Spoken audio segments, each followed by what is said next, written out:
Hi there. Today I'm going to show you the Jackson County Front Counter website, and this is for property searches and finding out detailed information about properties that you're interested in. Just the same way the professionals do it. So jacksoncounty.org/PDO/ will bring you to this site.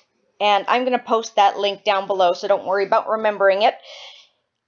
But if you click over to search of these three tabs, this is the easiest to use. So first of all, we're going to get a property that we want to look up. So I'm going to go in and get a property that I want to look up. So I'm here at the site, at my main site again, and I'm just going to go more options because what I happen to have here, or this time, is the MLS number. So I'm just going to put the MLS number in here and then search for the property. And I come up with the property I'm looking for. So what I need to remember is the Highway 238 part of it, and then 8030. So then I'm going to come back over onto the site and go search, which is the tab right in the middle. We're going to go address, and then we're going to put in the two fields that it calls for. So we have the address in there, and then we're just going to press submit.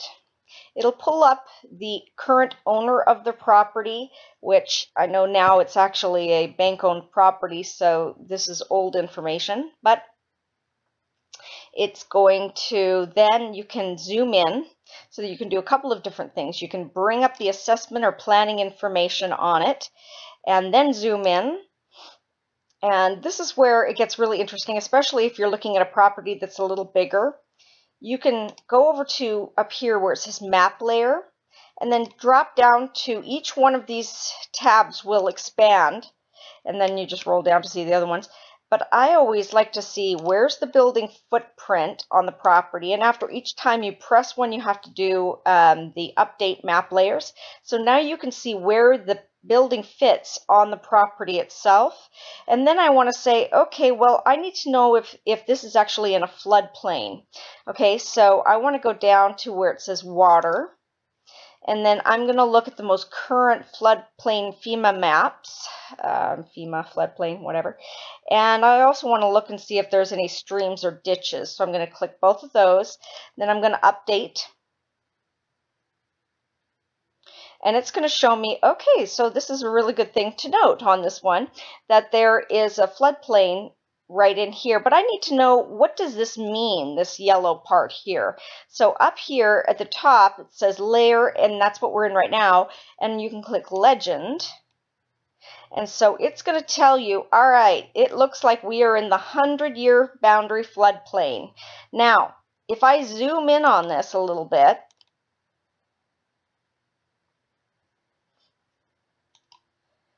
it looks like the house is just outside the floodplain. So this is going to tell me that I probably, if I'm interested in this property, I'm probably going to want to have a flood certification done before I go to get insurance, or at the time of getting insurance, because I want to try and avoid stating that I'm in a 100-year floodplain, because that's going to up my insurance substantially. So this was like a prime example of why and how this is such a powerful tool, using this Jackson County Front Counter. This is information that a realtor, as myself, a professional, would not know until I actually went onto the site itself and looked up the information. Now, if you want to see real life, aerials of it, now please forgive us. For some reason, the Jackson County website only has 2005 aerials. Lord knows why.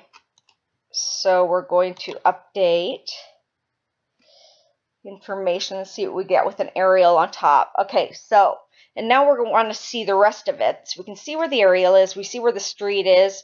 We can see if there was something like a railroad track or whatever behind it or in front of it. It would be very clear here, and we'd be able to see that. So I just cleared off the floodplain layer. Now I want to see it, just the property. With the houses and everything on it. So here we go. I want to zoom in a little closer so I can see the details more. So I'm going to zoom in over here, right here. Now, one of the things, and I can do that by just clicking on the plus button and clicking on the property itself. And there you get a good closer in view anyway. You can see that the lines are a little off. That always happens, but you know, relative for what you need, no, it's not a survey of the property, but it is close for what you need. Now, say you wanted to know who owned this property just to the side. If you went up here to where it says select tax lot, you could select this tax lot, click on it, and then select the tax lot you're interested in knowing information on, and it's going to give you all the information on the property next door to it or any one that you select. So you can definitely do that as well. Now, if you went to print map, and mine is always funky. I have to go back down here. Okay, so if you went to print map and you wanted to see this one printed up, it only does so much. So just keep in mind that you're going to want to fiddle around with pressing different buttons and see how it comes out. It took me a little bit to get it right. There is on here, they have a more updated aerial map of 2012. Why that's not on the site, don't ask me. But you'll want to make sure you click the button or you're not going to get that. You're just going to get an outline of the property. Also, you want to make sure that each one of these is clicked so that you get everything that it has to offer. Now, this is going to be important, like if you're really interested in where the floodplain is, that kind of thing, and you want to have that outline over the top of it, then definitely click the floodplain one and then create map. And so at least when you do it this way and you print it up, you can see through the floodplain information they're giving you. But this makes it even more clear that, yeah, you're going to want a certification.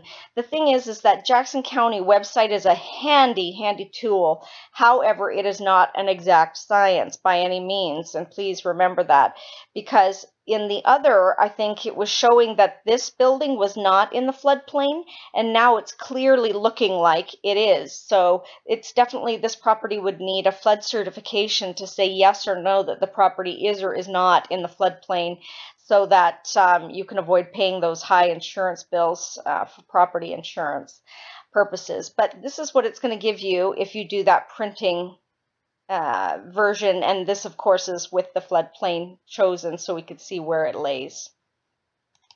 Now if we come back to the site here, remembering with the map layer you can do so many different things. Let's just look at some of them.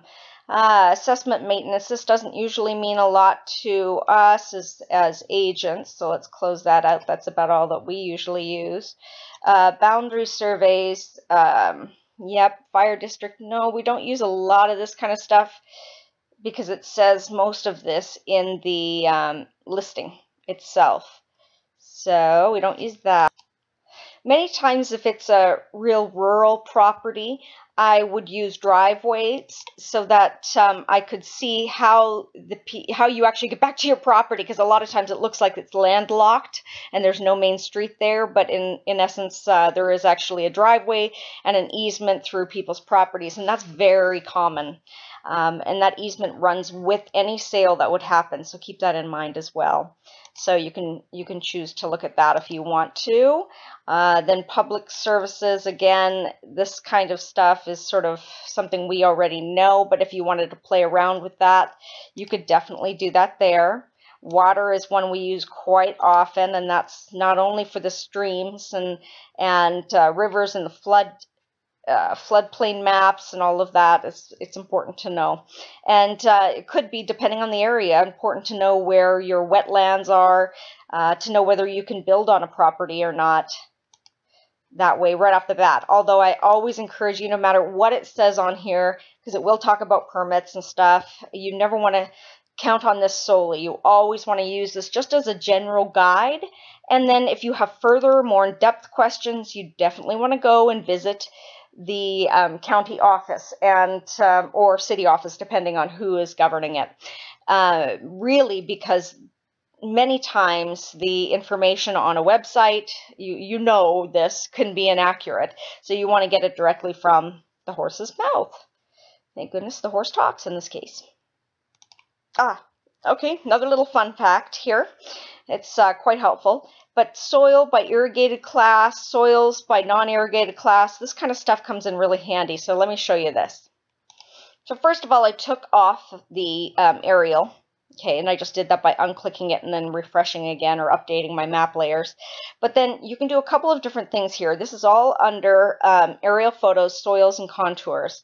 A lot of times I'll get a property where it is very steep, and so I need to put in that layer to see how steep it is in one direction or another. So, okay, so this one's not steep at all. That's why the lines are so far in between. So I'm going to do something a little closer, see if I can get some sort of lines and show you what I mean. Okay, so here.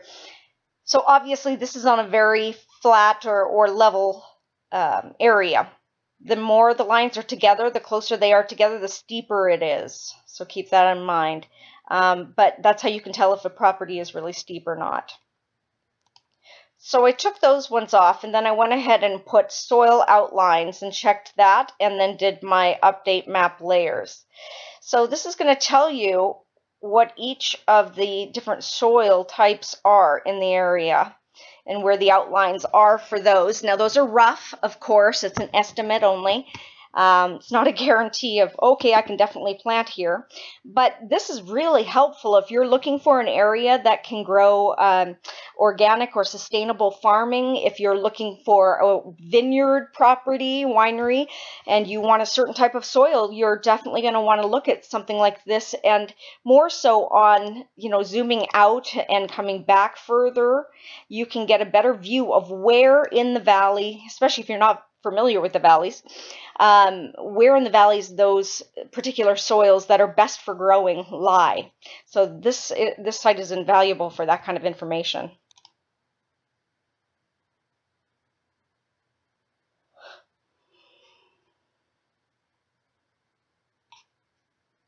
So then I chose soils by irrigated class, and if I don't know what that means, again, you can go up here to the legend and then down, and it's going to tell you what type or class that is. Now, it's going to mean something to you if you're actually in the soil business or in the farming business, that you need to know what these soils are.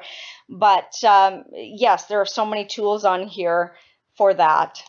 And then last but not least, if you clicked on the structures, that's going to give you, this says mobile home parks, but building footprints and apartments. I use the building footprints almost exclusively. So say I'm done with the maps over here, and I want to go back over to the search box at the top, and it comes up again with just the detailed information about this particular property that we're on. I'm going to view the assessment information, and it'll give me some basic information such as the size of the property, what the land class is. And if you click on this, it's going to tell you a little bit more about it. HS is home site, that kind of thing. It doesn't give you a more detailed information, but at least it gives you something to go off and to know exactly what they're talking about. RT is rural tract land, so that's just the land classes and how they define them. Property classes, you can click on those and it'll tell you improved, HBUs, tract zoning, and to some people that's going to mean something, and depending on what you want to do with the land, it's going to take further investigation with the county or the city.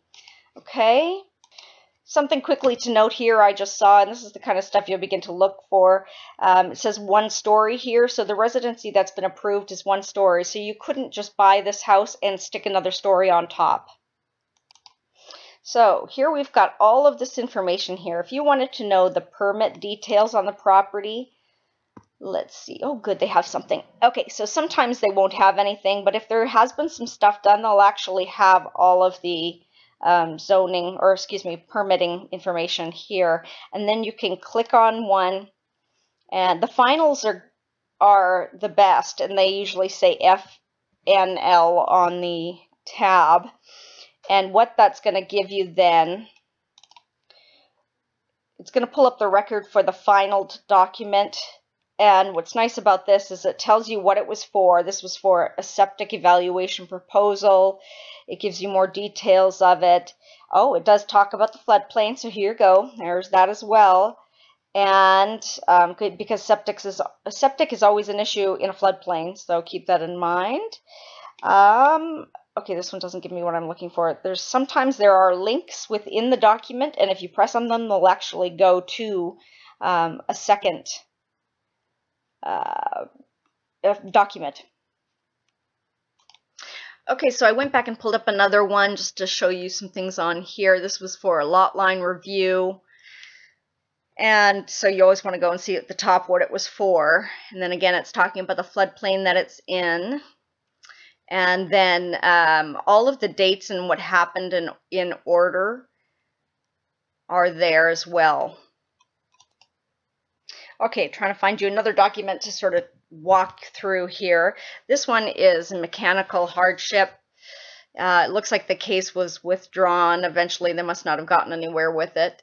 So refund request, they're refunding or asking to refund their stuff.